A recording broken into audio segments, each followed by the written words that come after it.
our way to the Anderson Hotel. Have you heard about this Kentucky After Dark? No, I'm nervous. And I don't know why you're making me come along on this one.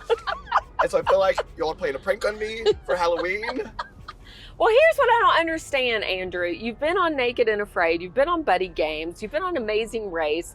You've done crazy adventurous things, Yes. but you're scared to go to a haunted house? There were no ghosts on Naked and Afraid or any of these TV shows that I've done. No ghosts. Good point.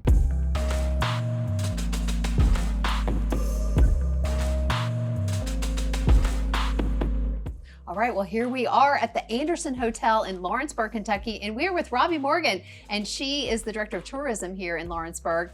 Lawrenceburg is haunted.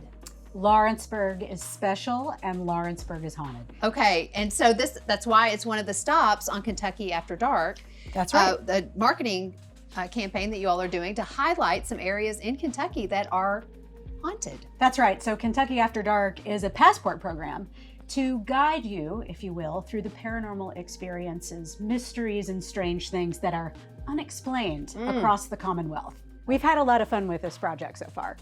Well, we're trying to have fun because I'm a little nervous, I'm not going to lie. And we are at the Anderson Hotel. That's right. Tell us what makes this hotel so haunted.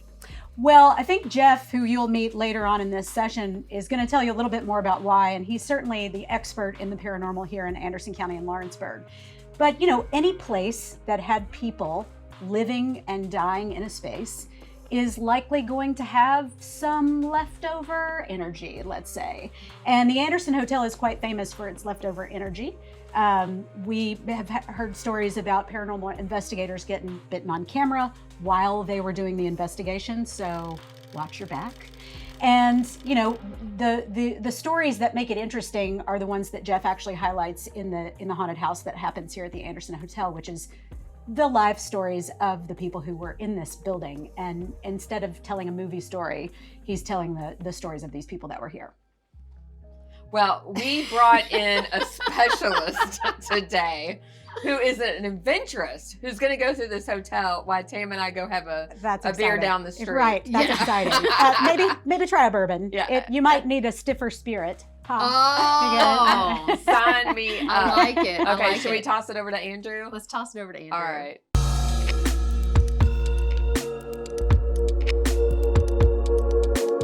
So now I'm with Jeff Waldridge. You're going to give me a tour of kind of the hotel rooms. Right. Tell me quickly what happens in each, what that you know has happened in each of these rooms. Well, you are on the most haunted side of the entire hotel. Uh-huh. Now, I will say that you do have a lot more clothes on than what I'm used to seeing you on television. So it's a good thing. I'm glad you're dressed for this. Today I'm clothed and afraid. Right. Very clothed afraid. and afraid. That's a good point. Yeah. Now, this side of the hotel is the most active. Mhm. So the hallway that we're standing in now is very haunted. We've seen apparitions, footsteps. One of the creepier things that have happened on this side was I've heard footsteps, but the weird part about those footsteps was it would take a step and drag the other leg behind it.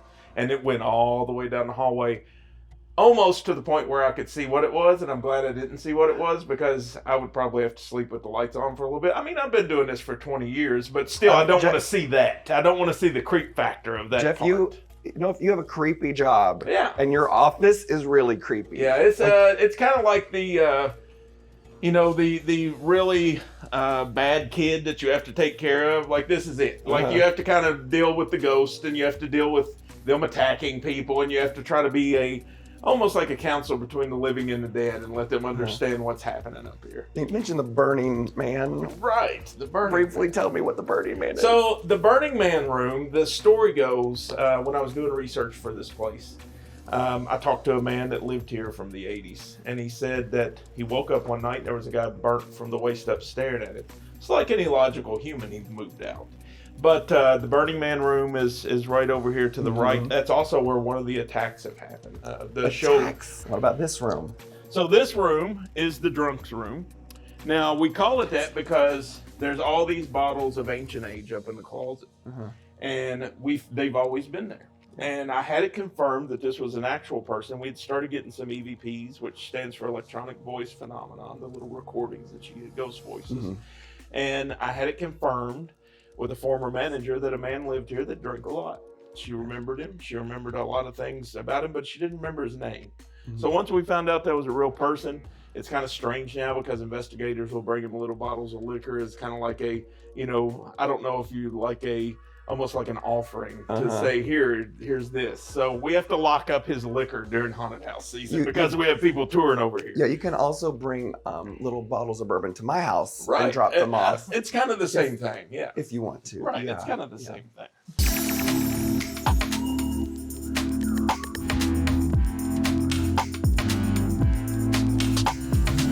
Well, guys, we made it. We did. I am thoroughly creeped out. I'm not going to sleep well tonight. I thought we were going to go film at like a cute little horse farm, and you all took me to an abandoned hotel with 13 ghosts in it.